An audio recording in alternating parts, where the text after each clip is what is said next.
మళ్లీ పెళ్లి బాజాలు మోగుతున్నాయి. వివాహాలకు శుభముహూర్తాలు మొదలయ్యాయి. కళ్యాణ మండపాలకు గిరాకీ పెరిగింది. అప్పుడే హౌస్ఫుల్ బోర్డులు పెట్టేస్తున్నారు. వ్యాపారులంతా బిజీగా ఉన్నారు. బంగారం, వెండి ధరలు పెరిగినా కొనుగోళ్లు ఆగటం లేదు. సామాన్యులకు భారంగా మారినా పెళ్లిలకు తప్పదంటున్నారు. ఉభయ గోదావరి జిల్లాల్లో పెళ్లి సందళ్లపై ఓ రిపోర్ట్.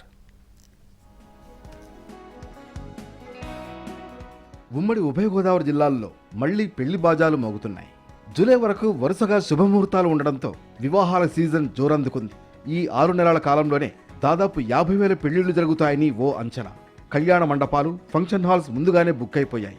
మండపాల వద్ద హౌస్ఫుల్ బోర్డులు కనిపిస్తున్నాయి. గోదావరి పుష్కరాలు సమీపిస్తున్న తరుణంలో వచ్చే ఏడాది పెళ్లి ముహూర్తాలపై ప్రభావం ఉంటుందని పండితులు చెబుతున్నారు. పుష్కరాల సమయంలో చాలా కుటుంబాలు వివాహాలను వాయిదా వేసే అవకాశం ఉంది. అందుకే అంతకంటే ముందుగానే పెళ్లిళ్లు జరిపించాలని చూస్తున్నారు. రాజమహేంద్రవరం, భీమవరం, కాకినాడ ప్రాంతాల్లో ఫంక్షన్ హాల్స్ పూర్తిగా బుక్ అయిపోయాయి. గ్రామాల్లోనూ టెంట్లతో తాత్కాలిక వేదికలు ఏర్పాటు చేసుకుంటున్నారు.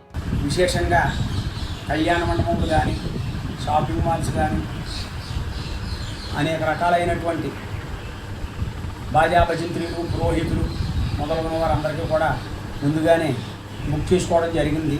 ఇప్పటికే కొన్ని చోట్ల కళ్యాణ మండపాలు కూడా దొరకడం లేదు. బంగారం, వెండి ధరలు పెరగడంతో పెళ్లి వాళ్లకు ఖర్చు భారంగా మారింది.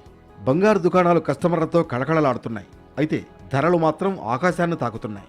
వస్త్ర దుకాణాలు, షాపింగ్ మాల్స్, డెకరేషన్ ఐటమ్స్ స్టోర్లు కూడా జనంతో సందడిగా కనిపిస్తున్నాయి. నిత్యావసర సరుకుల ధరలు పెరగడంతో మొత్తం పెళ్లి ఖర్చు గణనీయంగా పెరిగింది.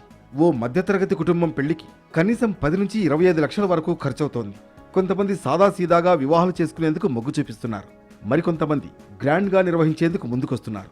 ముహూర్తాలు స్టార్ట్ అయినండి. 22 ఉంది, 21, 23 ఉంది ముహూర్తం. ఆల్రెడీ 18 నుంచే ముహూర్తాలు ఉన్నాయి. గృహప్రవేశ ముహూర్తాలు కూడా ఉన్నాయి. 22 పెళ్లిళ్ళు ఉన్నాయి. కళ్యాణ మండపాలు ఖాళీలే. మళ్ళీ 22, 23 అయితే కళ్యాణ మండపాలు ఖాళీలు. పెళ్లిళ్ల సీజన్ వ్యాపారులకు వరంగా మారింది. వేలాది మందికి ఉపాధి లభిస్తోంది.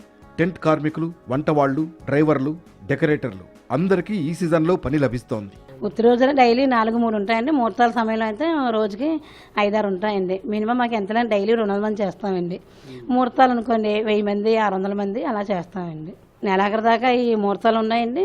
మొత్తానికి ఈ 6 నెలలు గోదావరి ప్రాంతమంతా పెళ్లిళ్ల హడావుడితో సందడిగా మారనుంది.